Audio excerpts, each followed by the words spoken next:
members of the states. Hapa ni kwa ofisi ya Mheshimiwa Mama County, the Kisii County Woman Rep.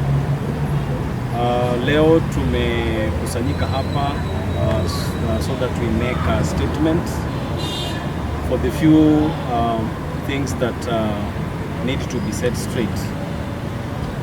The first thing is that very many people have been asking about the voting of the controversial Finance Bill 2024 and the stand of Mheshimiwa Mama County. The statement is that Mheshimiwa Mama County was out of the country 3 days before even the voting of the Finance Bill 2024. That is the first thing.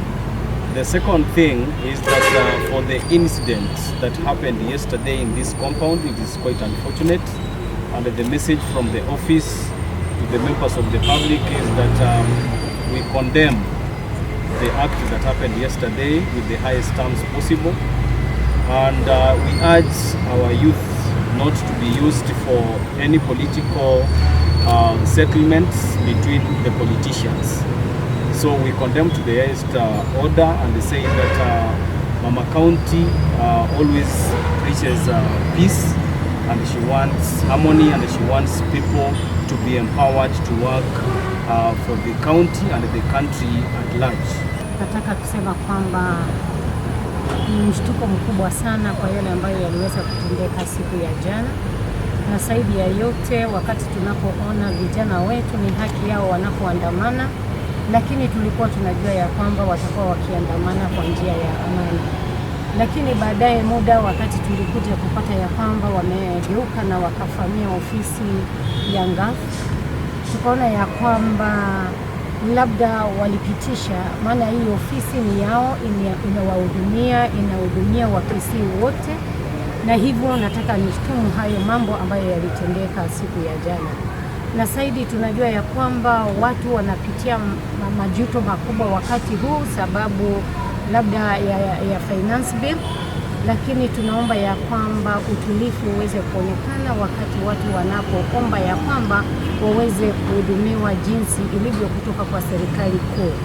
Na viongozi wetu ninaomba ya kwamba waweze kuwasikia wananchi ambao waliwapigia kura, wasikie maombi yao na kilio chao, maana maisha imekuwa ngumu. Tulikuwa na kundi moja ambalo wengine walikuwa hao mawakilishi wa wodi, mostly of the nominated MCAs, walikuja wakakusanyika, na wao kwa hicho kikundi ndio walitumika kurusha mawe na kuvunja defense yenye imekinga huu mji wa ofisi ya Mama County.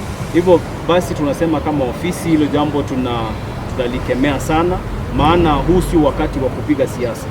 Siasa itafika huku mnamo mwaka 2027 wakati siasa itafanywa. Wakati wa saa hii wanasiasa wote wenye wamewekewa pesa za wananchi wafanyie wananchi maendeleo.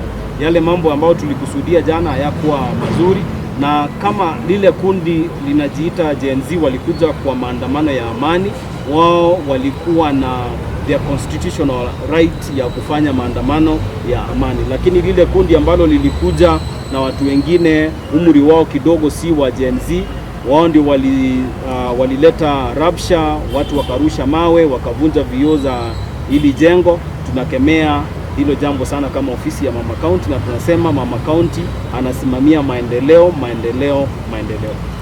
Pia ningependa kuongeza kwa hayo yenye mwenzangu amenena.